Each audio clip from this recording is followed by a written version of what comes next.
Brian Wright, Daily B 133. What are we talking about? We're talking about it matters who you ask the opinion of. Hey, it's Brian Wright. This is the Daily B. You can find me at brianwright732.com and fitin.com, PHITIN.com. And what I'm talking about today is basically the people that you ask opinions for. It really does matter. Now, if you're asking opinions of people that you pay, people that are on your payroll, I'm not even going to say that on your payroll because your employees are on your payroll. But if you're asking your professional associates, like your accountant, your lawyer, those kinds of people, their opinion about you, I don't think you can really trust it because they have a vested interest in you. What are they going to do? They're going to say you suck? No, because they want to continue to be working with you. They want you to keep on as a client and pay them the big money that you pay them. And they're also not on the ground day to day, and they don't really understand what it is that you do and how you do it and the effect it has. They look at the numbers. They look at the legal ramifications. They look at the taxes, that kind of stuff. But if you really want to look at how you're doing your job, you've got to ask your employees. And you don't say, how am I doing my job? You could, but more importantly, you have to ask your employees, what's going on with them? Figure out how to ask them, is their job fitting into their life well? Are you providing a working situation that's allowing them to make a wage in a way that keeps them satisfied and happy, I guess? But more importantly, do they feel constructive? Do they feel like they're building something? Do they feel like they're doing something besides making money that makes them smile and get up early and stay late and do all that kind of stuff? And then ask your customers, is the experience that they're having in your business good? Are the people that they are interacting with providing the customer service that they're looking for? Because if your business is providing a high level of customer service in a positive way, most likely you're doing your job well. Doing your job well does not mean make money. That is the key defining factor on success of a business on a base level. But the truth of your business is not what you acquire and how much wealth you have.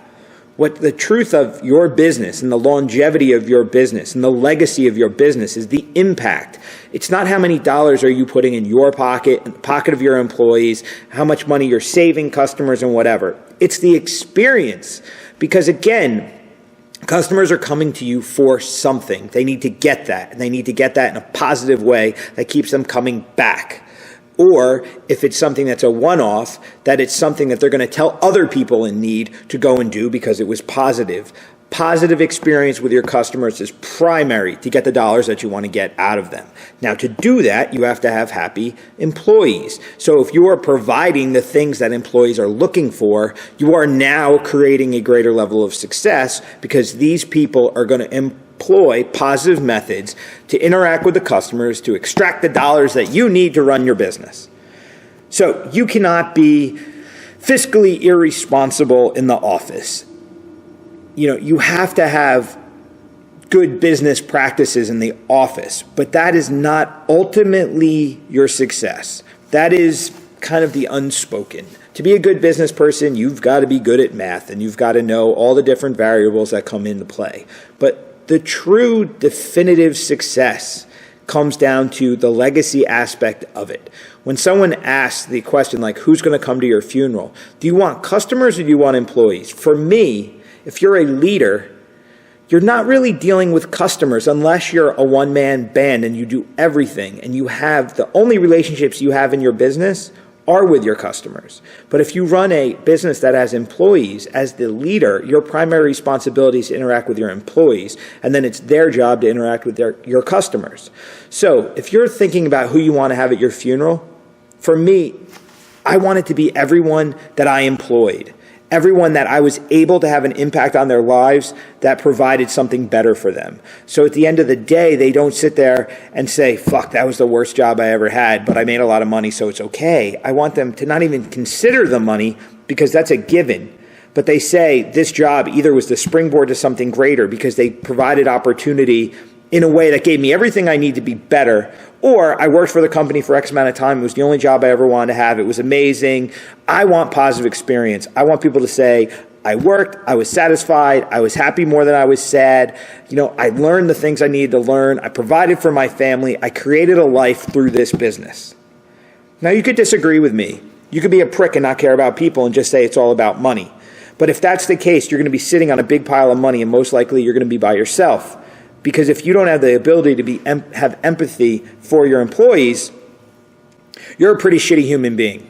And the way that you treat other people besides your employees cannot be so great. I don't know people that are amazing outside of work and then assholes in work, or vice versa. Usually assholes are just assholes. Selfish people are just selfish. People that don't give a shit about employees tend to not give a shit about anybody.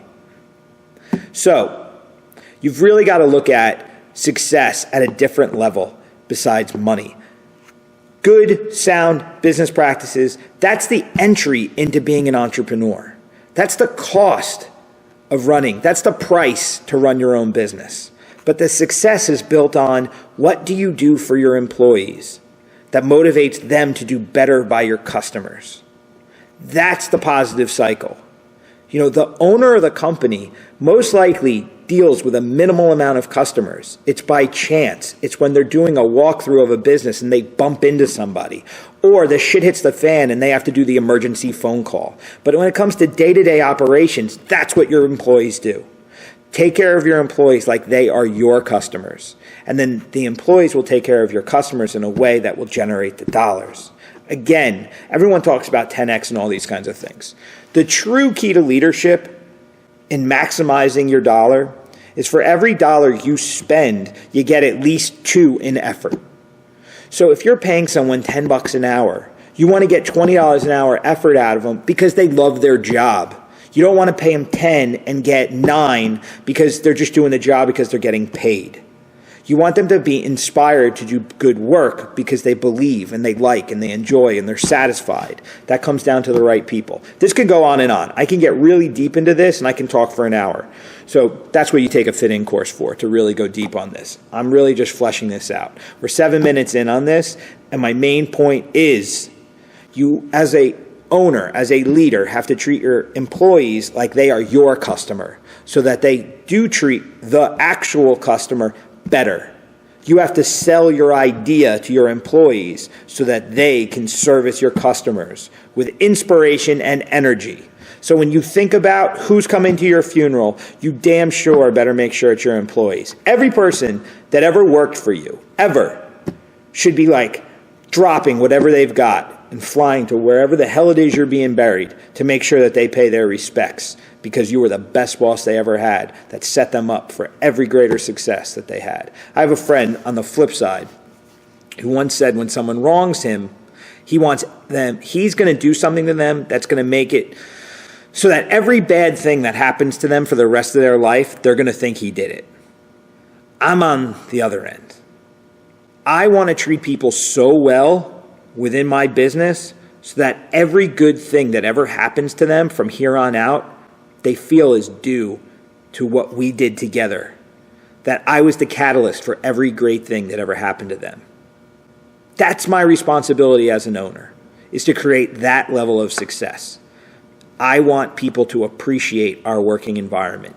Do not come and punch the clock and pick up a check. Come in enthused, ready to go, happy to be here, excited by the possibilities that this job entails. That's leadership. That's what motivates me. That's what I hope motivates you. So go deep, motivate these motherfuckers, and get to work. It's Monday. Get on it. Let's go. Hey, it's Brian again. Thank you for, following, watching, doing your thing. Please like, share, comment. Help me expand the circle of positive information. I think I'm being positive. I think there's a lot of positivity in what I'm saying. So don't you think more people should know? Help me out. Hook me up. Like, share, comment. Let's go.